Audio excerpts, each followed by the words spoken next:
Hello students, how are you. मैं आपका दोस्त दिनेश एक बार फिर से हाजिर हूँ आप सभी के सामने अपने नई वीडियो में। और आज की हम इस वीडियो में डिस्कस करेंगे टेंस के बारे में। ठीक है, तो टेंस के बारे में सबसे पहले हम बेसिक इन्फॉर्मेशन जान लेते हैं कि टेंस क्या चीज़ होती है। तो टेंस क्या होता है? The form of verb which shows us the time of an action. मतलब वर्ब की वह फॉर्म जिसे हमें किसी भी एक्शन के टाइम का पता चल जाए। देखो, कोई भी एक्शन है उसका टाइम का अगर हमें पता लगाना है तो हमें किसको देखना है? उसकी वर्ब को देखना है, उसकी वर्ब की फॉर्म को देखना है। वो वर्ब की फॉर्म ही हमें ये बताती है कि वो एक्शन कौन से टाइम में हुआ है। जैसे मैंने एक यहाँ सेंटेंस में कर दिया ही गोज, और फिर मैंने कर दिया आई वेंट। ठीक है, वेंट, तो वेंट क्या है? सेकंड फॉर्म है। सेकंड फॉर्म है तो हमें वह गया, मतलब पास्ट का हो गया ना। तो ये किससे पता चला? इस वर्ब से पता चला कि ये पास्ट का है।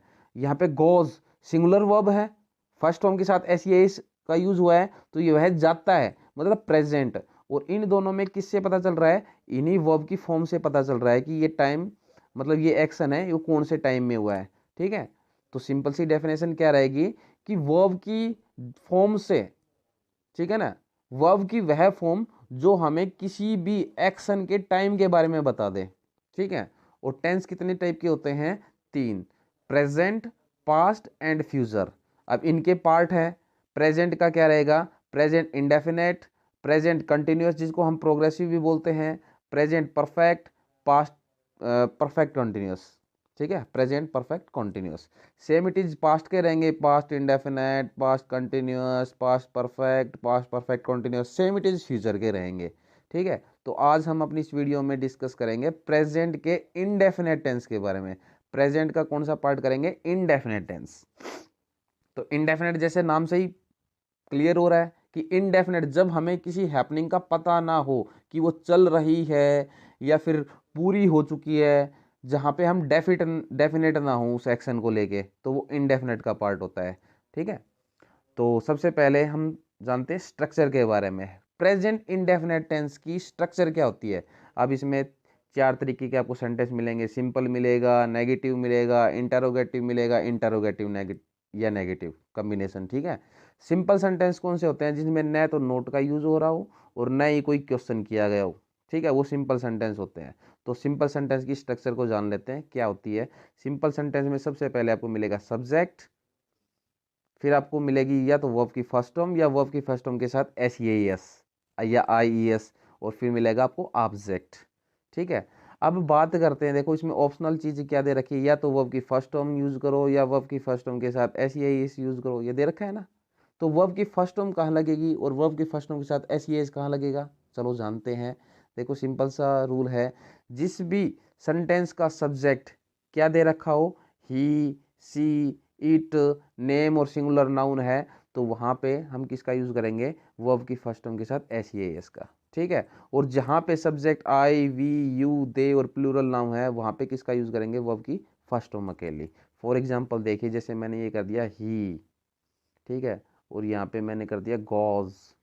ठीक है, और आई के साथ में मैंने यूज़ किया गो। ठीक है, देखो सब्जेक्ट ही था ना, तो उसके साथ में वर्ब लगी हुई है गो। गो के आगे एस ई एस जुड़ा हुआ है ना, तो देखो ये रूल बताया था ना।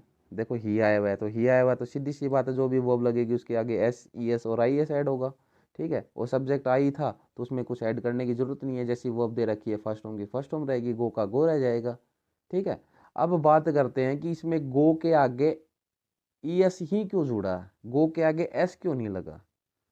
ठीक है ना, गो के आगे हम ई एस ही क्यों ऐड करते हैं, गो के आगे एस क्यों नहीं लगा?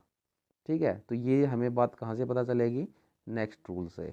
चलो जानते हैं। भाई कोई भी वर्ब है उसके लास्ट में O, X, Z, C H, S ये दे रखा हो, तो उसके आगे हम क्या क्या यूज़ करेंगे? E S. ठीक है, जैसे गो है, गो के लास्ट में क्या आया? ओ आया हुआ है ना, देखो ओ ये रहा, तो क्या ये ऐड हो जाएगा उसमें? ई एस ऐड हो जाएगा। लेकिन हमें क्या देखना है कि उससे पहले सब्जेक्ट को भी देखना है ना। सब्जेक्ट क्या होना चाहिए? ही, सी, इट, नेम और सिंगुलर नाउन होना चाहिए, तभी ई एस लगेगी, नहीं तो गो का गो ही रह जाएगा। ठीक है, ऐसे ही जिस भी वर्ब के लास्ट में वाई है, ठीक है, कोई भी वर्ब है उसके लास्ट में अगर वाई दे रखा है, तो वाई को हटा के क्या यूज़ करेंगे? आई ई एस। जैसे क्राई हो गया, सी आर वाई, क्राई के लास्ट में क्या है, वाई है ना, तो वाई को हटा के क्या यूज़ कर देंगे, CRIES, क्राइज, ठीक है ना।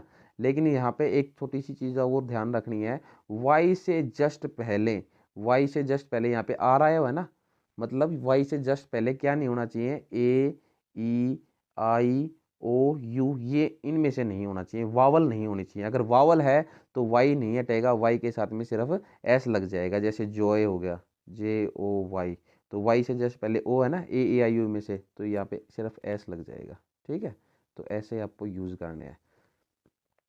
ऐसे ही एफ और एफ ई का रूल रहेगा भी, किसी भी वर्ब के लास्ट में अगर एफ और एफ ई दे रखा हो तो उसको हटा के किसका यूज़ करना है, VES का यूज़ करना है, ठीक है।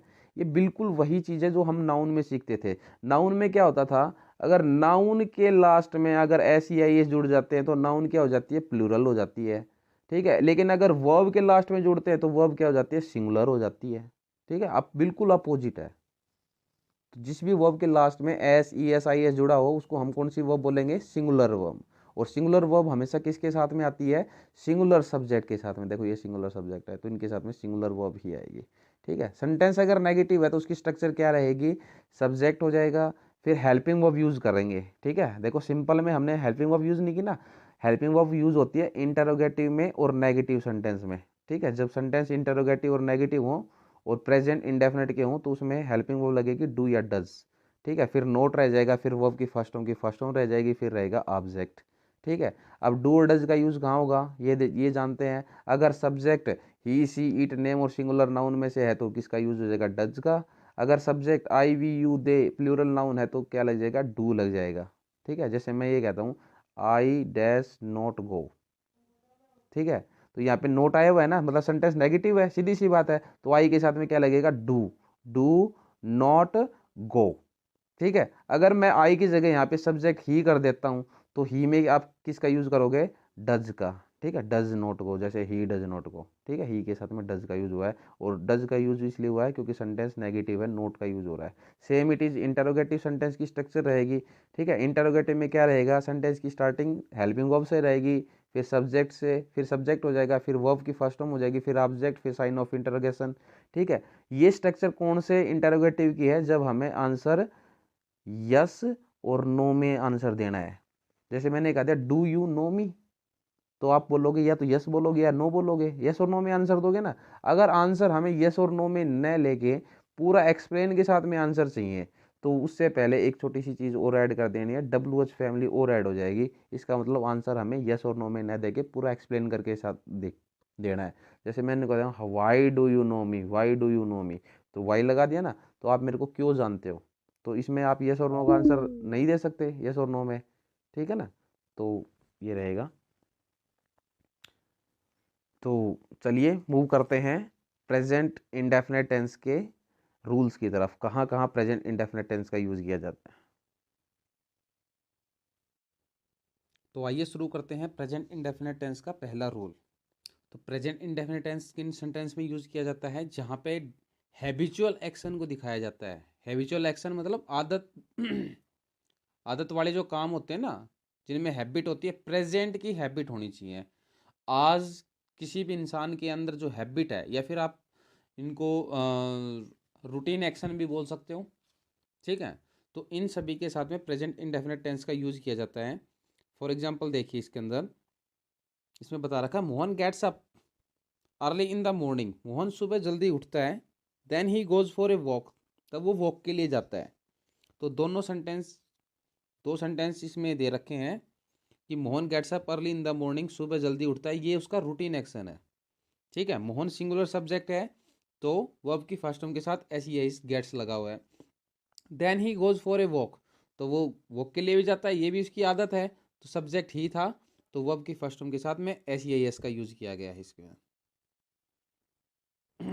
आगे जानते हैं। अब time expression of habitual action, मतलब कौन कौन से वर्ड ऐसे हैं जो हैबिचुअल एक्शन को दिखाते हैं, ठीक है। तो उनके ऊपर थोड़ी सी डिस्कस करते हैं। जैसे 1 सेकेंड, जैसे एवरी के साथ में कुछ भी हो गया, every day, every month, every year, week, Sunday, morning, evening, कुछ भी हो सकता है। एवरी के साथ में XYZ, एवरी के साथ में एक्स वाई जेड कुछ भी हो सकता है, वो सारे के सारे हैबिचुअल एक्शन को एक्सप्रेस करेंगे। फिर उसके बाद में कुछ वर्ड्स और दे रखे हैं, जैसे सेल्डम हो गया, यूजुअली हो गया, ओकेजनली हो गया, ऑफन हो गया, जनरली हो गया, स्कार्सली हो गया, हार्डली हो गया, फ्रीक्वेंटली हो गया, वन से वीक, वन से डे, वन से मंथ एट्सेट्रा। ठीक है, कुछ भी आ सकता है। वंस ए के बाद में डे, मंथ, ईयर। ठीक है, twice a day, week, month, कुछ भी आ सकता है। तो इन ये सारे हैबिचुअल एक्शन को बताने वाले वर्ड्स हैं। ठीक है ना, इनके साथ में हमेशा प्रेजेंट इंडेफिनिट टेंस का यूज किया जाता है। अब एक ऑलवेज भी है इसके अंदर।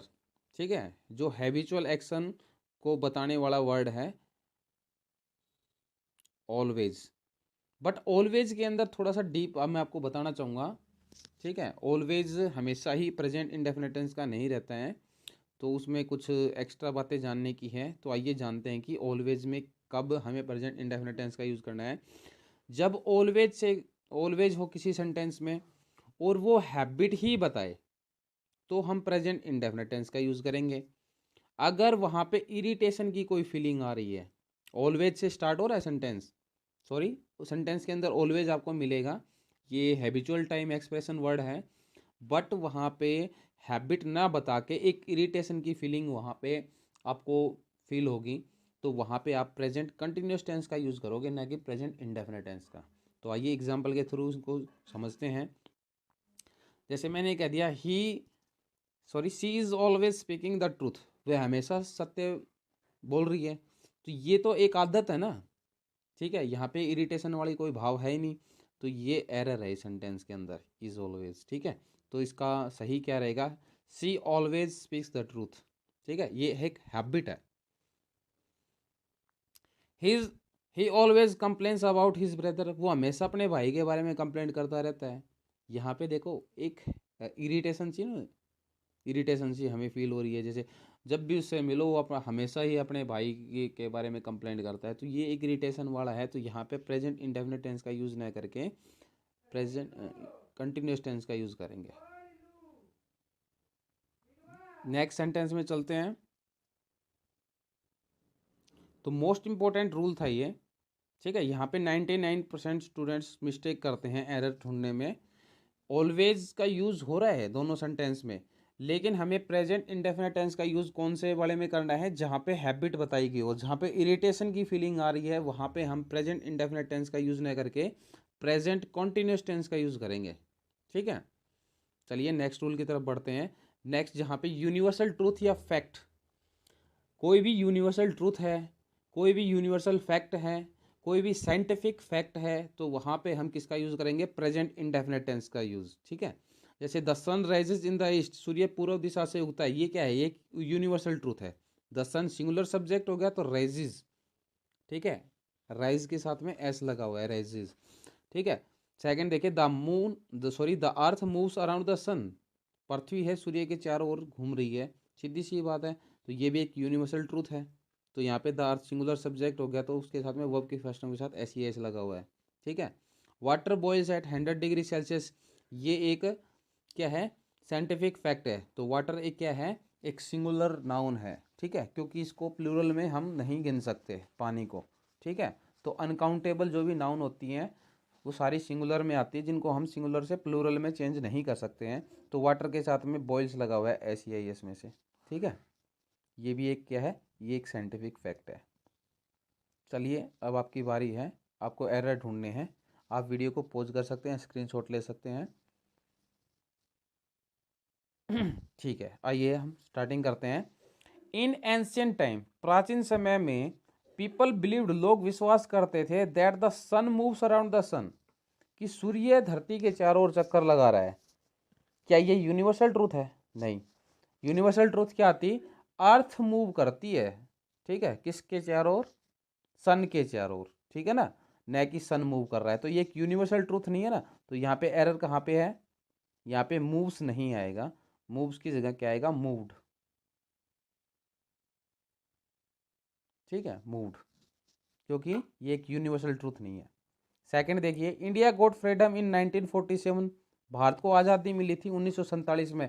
अब कुछ स्टूडेंट्स का यहाँ पे क्या मानना है कि एक सच्चाई है सर ये तो, कि भारत को आज़ादी 1947 में मिली है, ये एक यूनिवर्सल ट्रूथ है? नहीं, ये यूनिवर्सल ट्रूथ नहीं है। ये क्या है, ये एक हिस्टोरिकल फैक्ट है, और हिस्टोरिकल फैक्ट कभी भी प्रेजेंट इंडेफिनिट टेंस में नहीं आ सकते। तो इसलिए इस सेंटेंस के अंदर कोई एरर नहीं है। कुछ बच्चे यहाँ पे एरर बता रहे होंगे, ठीक है, यहाँ पे गेट्स बता रहा होगा कोई, बट यहाँ पे गोट ही रहेगा। क्यों? क्योंकि एक हिस्टोरिकल फैक्ट है। नेक्स्ट चलते हैं। Third rule, to express a fact which is true at the time of speaking. एक ऐसा फैक्ट जो कि बोलते समय सही है, ठीक है, सत्य है।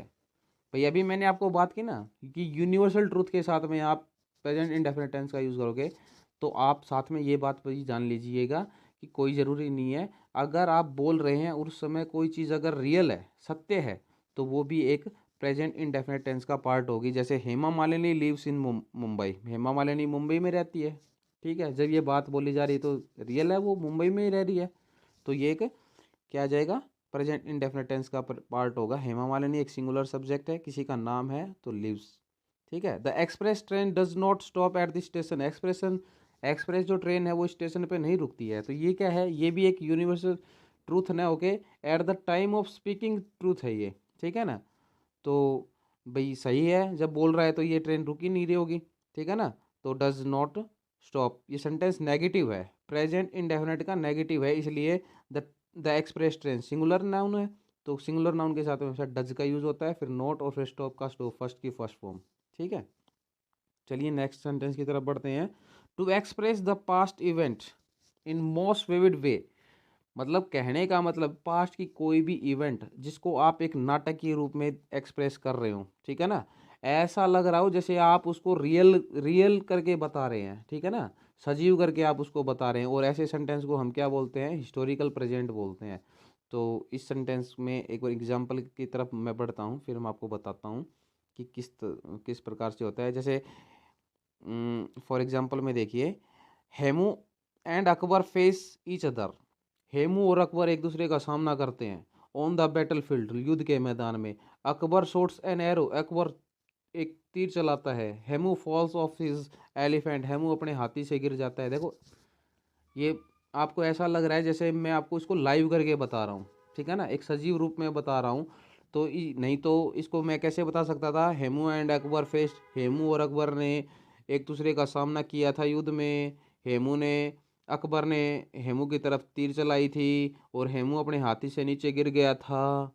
तो ये तो एक पास्ट टाइप में हो गया ना, लेकिन उसको लाइव में बता रहा हूँ, हेमू और अकबर एक दूसरे का सामना करते हैं, अकबर हेमू की तरफ तीर चलाता है, ठीक है ना। तो ये एक सजीव है, सजीव रूप में एक स्टोरी टाइप में बताया जा रहा है। इस ऐसे सेंटेंस को क्या बोलते हैं, हिस्टोरिकल प्रेजेंट, ठीक है ना।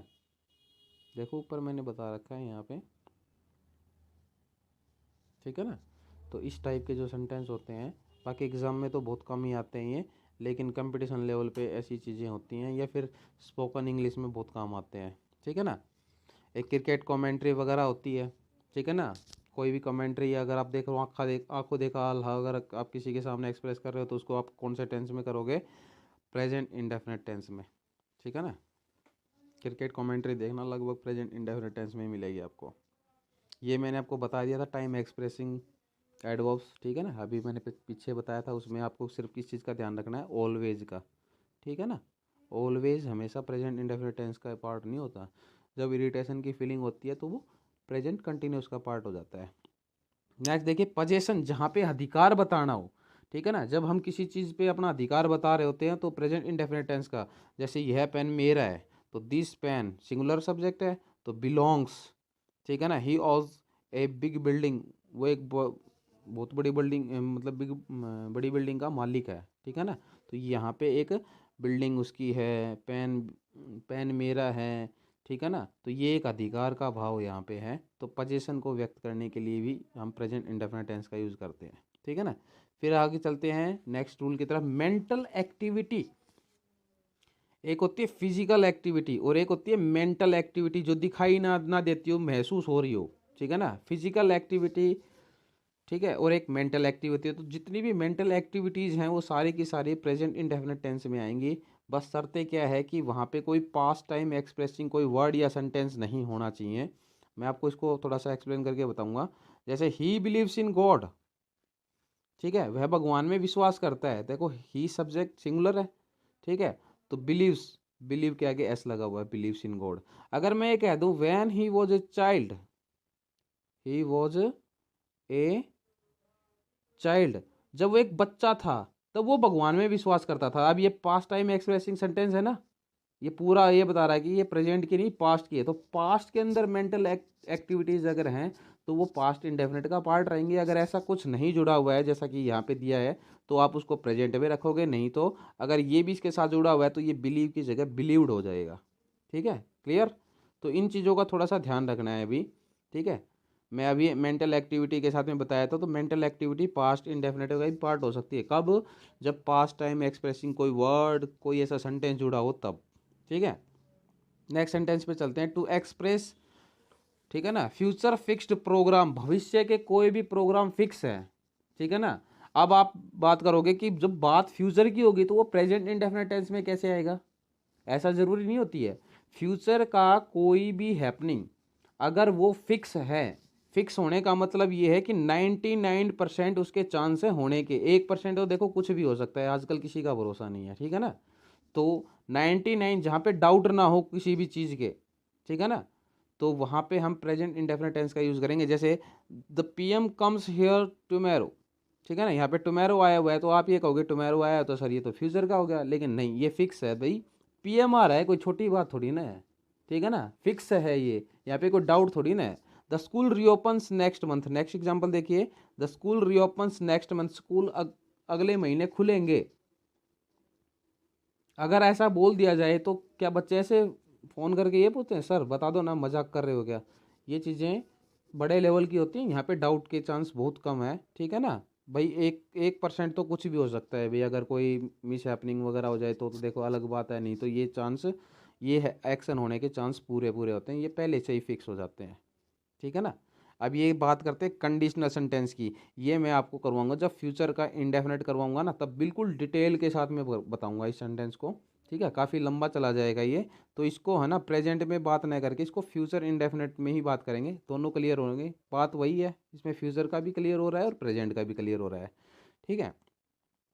और नेगेटिव इंटेरोगेटिव मैंने आपको बता दिया था, सब्जेक्ट के साथ में do does not first form, ठीक है। डब्ल्यू एच फैमिली, अगर इंटेरोगेटिव है तो सबसे पहले डब्ल्यू एच फैमिली का यूज़ करोगे कब? जब आपको एक्सप्लेन करके आंसर देना है। तो अगर एक्सप्लेन करके नहीं देना है तो डब्ल्यू एच फैमिली को हटा दो, सिर्फ डू डज से स्टार्ट करके आप लिख दो, ठीक है। डू और डज का यूज़ मैंने बता दिया था ना, ही सी इट और सिंगुलर सब्जेक्ट के साथ और नेम के साथ में हम डज का यूज़ करते हैं, आई वी यू दे और प्लूरल के साथ में हम डू का यूज़ करते हैं। सेम इट इज़ ये इंटरोगेटिव सेंटेंस में रहेगी, ठीक है।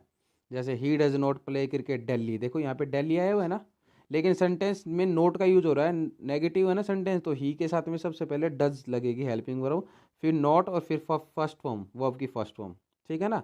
Water does not boil at 100 degree Celsius, ठीक है, ये एक यूनिवर्सल ट्रूथ है बट नेगेटिव के अंदर है, ये नोट का यूज हो रहा है ना। तो वाटर एक सिंगुलर मैंने आपको बताया था, क्योंकि इसको प्लूरल में नहीं काउंट कर सकते इसलिए डज लगा, फिर नॉट और फिर बॉयल के साथ में फर्स्ट फॉर्म बॉयल की बॉयल रह जाएगी, ठीक है। तो एक बार टेस्ट के लिए मैंने 2 सेंटेंस और दे रखे हैं, एक बार इनको देख लीजिए, ठीक है। पॉज करके आप इसको चेक कर सकते हैं। चलिए आइए सेंटेंस को करते हैं। देखो इसमें एरर आपको ढूंढना है कहाँ पे है। How often are you going to the market, कहाँ पे एरर है इसमें? देखो मैंने आपको बताया था टाइम एक्सप्रेसिंग कुछ एडवर्ब्स बताए थे ना, हैबिचुअल एक्शन वगैरह, ठीक है ना। तो यहाँ पे एक ओफन आया हुआ है ना, मैंने आपको ओफन बताया था, ओफन आ गया, सीधी सी बात है। तो ओफन के साथ में क्या लगेगा? इंटेरोगेटिव सेंटेंस है तो आर तो लगना नहीं है, ठीक है ना। यू अगर सब्जेक्ट है तो यू के लिए क्या लगेगा? डू, ठीक है। और डू फिर सब्जेक्ट यू हो गया, फिर गोइंग नहीं लगेगा, क्या लगेगा? गो, ठीक है ना। तो यहाँ पे ये एरर है। Why don't you told about the issue, इसमें एरर बताइए। देखो डू नॉट आया हुआ है, मतलब प्रेजेंट इंडेफिनेट का इंटरोगेटिव सेंटेंस है, ठीक है, नेगेटिव भी है, इंटरोगेटिव नेगेटिव सेंटेंस है। तो हेल्पिंग वर्ब नॉट फिर सब्जेक्ट और फिर सब्जेक्ट यहाँ पे फर्स्ट फॉर्म लगती है इसमें। तो प्रेजेंट इंडेफिनेट टेंस के इंटरोगेटिव और नेगेटिव में फर्स्ट फॉर्म का ही यूज होता है, तो टोल्ड नहीं, यहाँ पे क्या आ जाएगा? टेल, ठीक है। ये एरर थे। उम्मीद करूंगा कि प्रेजेंट इंडेफिनेट टेंस आपको बहुत अच्छे से समझ में आया है। तो नेक्स्ट वीडियो में हम प्रेजेंट कॉन्टिन्यूस टेंस के बारे में पढ़ेंगे और एक से एक बेहतरीन रूल्स आपको और एरर सब कुछ बिल्कुल डीपली डिस्कस करने वाले हैं। तो चैनल को सब्सक्राइब कीजिएगा। Thank you, have a great day.